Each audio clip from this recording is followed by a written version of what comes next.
día, soy el Dr. Marcelo Sarachaga, docente de la Cátedra de Diagnóstico por Imágenes de la Facultad de Medicina de Tucumán.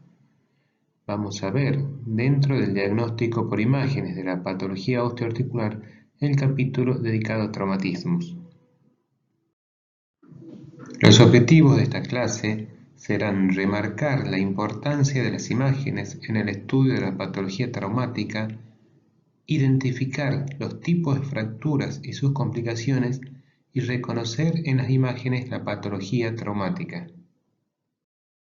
Como sabemos, existen 5 grandes métodos en el diagnóstico por imágenes: radiología, ecografía, tomografía, resonancia magnética y medicina nuclear, siendo esta última la que menos aplicación práctica tiene en el capítulo de traumatismos. La radiología suele ser la evaluación inicial frente a un evento traumático. En las lesiones crónicas sirve para realizar el diagnóstico diferencial con otras entidades como los cambios degenerativos o las neoplasias. En esta imagen observamos una radiografía de mano en proyección de frente aparentemente normal. Al realizar una proyección oblicua de la misma mano, observamos un trazo de fractura oblicuo que compromete al cuarto metacarpiano. De esta forma demostramos la utilidad de pedir siempre 2 proyecciones distintas de la misma región anatómica, ya que ambas brindan información complementaria entre sí. En esta imagen se observa radiografía de muñeca en proyección de frente aparentemente normal. Al realizar otra proyección del mismo paciente, en este caso con desviación cubital, se observa un trazo de fractura a nivel del escafoides. De esta forma, nuevamente destacamos la utilidad de pedir 2 proyecciones distintas de la misma región anatómica. En cuanto a la tomografía multicorte, podemos decir que es una excelente herramienta diagnóstica que permite evaluar con detalle las lesiones óseas. Nos brinda la posibilidad de obtener imágenes multiplanares y tridimensionales y nos permite adquirir en pocos segundos imágenes submilimétricas. En esta imagen se observa una tomografía computada a nivel de hemipelvis ósea derecha, en la cual observamos un trazo de fractura a nivel de la rama isquiopubiana del mismo lado. En esta imagen se observan los cortes coronales del mismo paciente, en el cual se observan con mayor detalle la fractura ya mencionada. En estas imágenes observamos reconstrucciones tridimensionales del mismo paciente, en las cuales se observan desde adelante la primera y desde atrás la segunda imagen, observándose con gran detalle el trazo de fractura ya mencionado. En esta imagen observamos una tomografía computada de rodilla en sus cortes axial, sagital y coronal, visualizándose un trazo de fractura a nivel de la espina tibial. En esta imagen se observa la reconstrucción tridimensional por tomografía del mismo paciente. La resonancia magnética es un método que nos brinda alta resolución de contraste y adecuada discriminación anatómica, la posibilidad de obtener imágenes multiplanares y constituye un excelente método para evaluar las articulaciones, las médulas óseas y las partes blandas. Las indicaciones más frecuentes de la resonancia magnética osteoarticular podemos decir que son a nivel del hombro las lesiones labrales, el atrapamiento del nervio supraescapular y las lesiones del manguito rotador.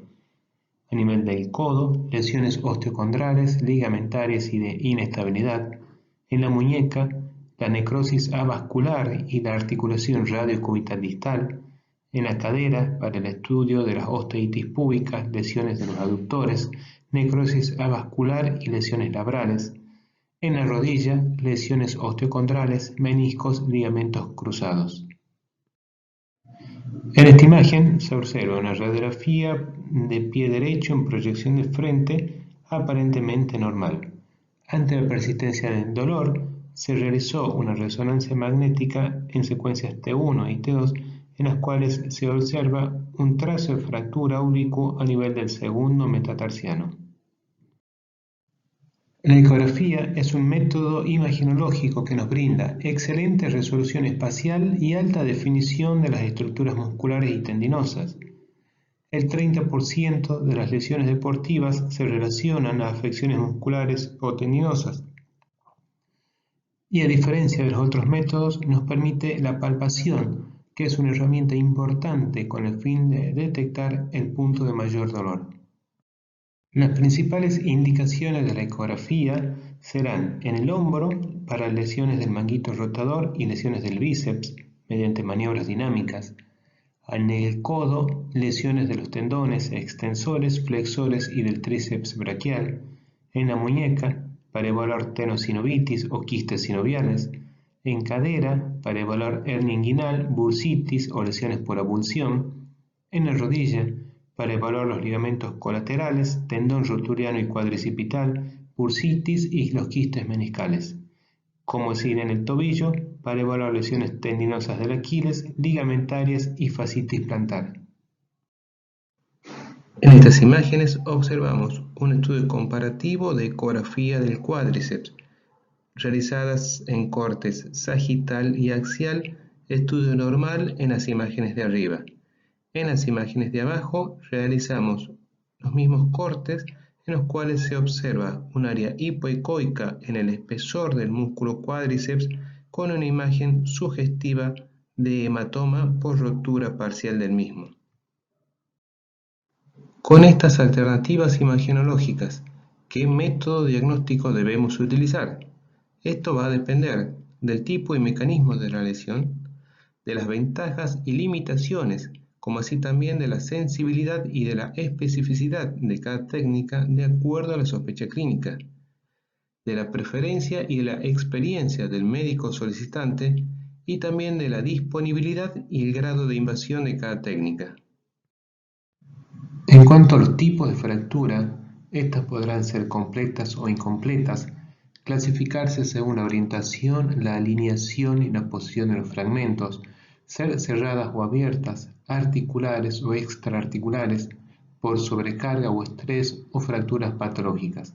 A continuación veremos cada una de ellas. En cuanto a la dirección del trazo de fractura, este podrá ser transversal, oblicuo, longitudinal, coronal o bien una fractura conminuta, es decir, en múltiples fragmentos. En la superficie articular habrá que evaluar si se ha producido un hundimiento o no y, de existirlo, medir la extensión del mismo. Una fractura se denomina completa cuando compromete ambas corticales del hueso o bien incompleta cuando solo compromete a una de ellas. En cuanto a la alineación de los fragmentos, hay que evaluar si se ha producido una angulación lateral, en cuyo caso se denomina fractura en varo, o si se ha producido una angulación hacia adentro o angulación medial, en cuyo caso se denomina fractura en valgo. También hay que evaluar si se ha producido o no una rotación de la fractura, como ser en este caso que observamos una rotación externa del fragmento distal del fémur.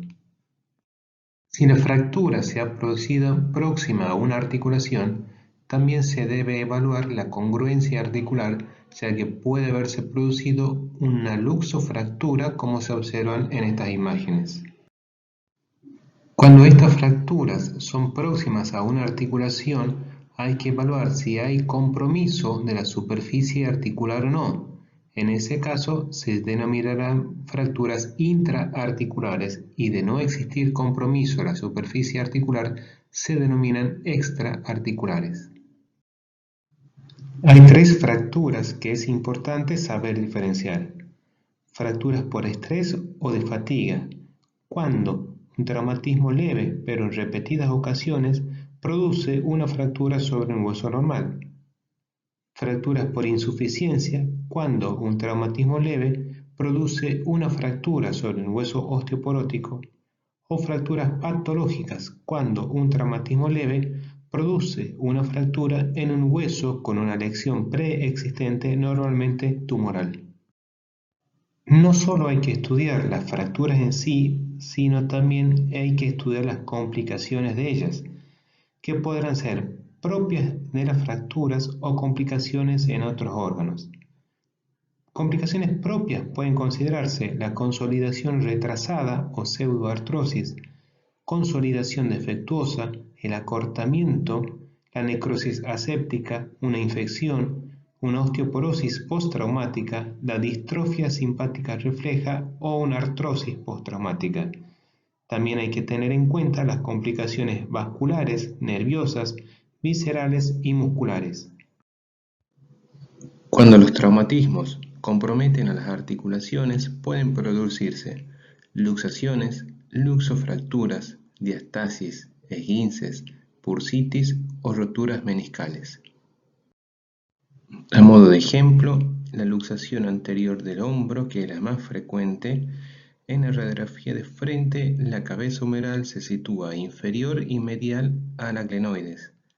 En una proyección especial denominada ENI, se muestra la cabeza humeral desplazada anteriormente y no cubre a la glenoides. En este caso, se produjo un traumatismo de rodilla en flexión, en valgo y rotación externa. Dicho traumatismo produjo la rotura del ligamento cruzado anterior y edema óseo no contiguo, ya que se observa a nivel anterior del cóndilo femoral y el sector posterior de la meseta tibial. En este paciente se produjo un traumatismo de rodilla por hiperextensión.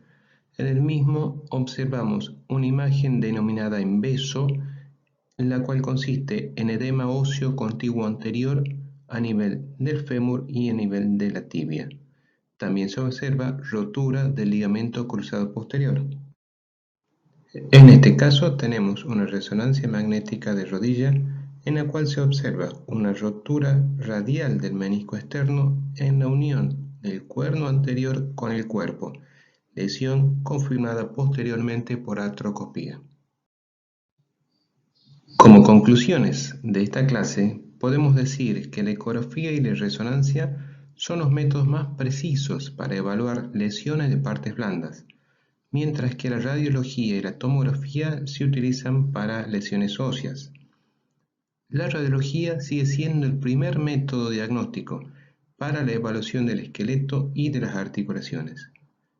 La ecografía es el método de elección para el diagnóstico de lesiones musculares y tendinosas. La TC se utiliza para una mejor evaluación de las fracturas complejas. La resonancia es el método de elección para las alteraciones articulares. Si la radiología o la ecografía son negativas o muestran hallazgos no concluyentes, se debe efectuar una resonancia magnética. Muchas gracias por su atención. Ante cualquier duda, les dejo mi correo electrónico.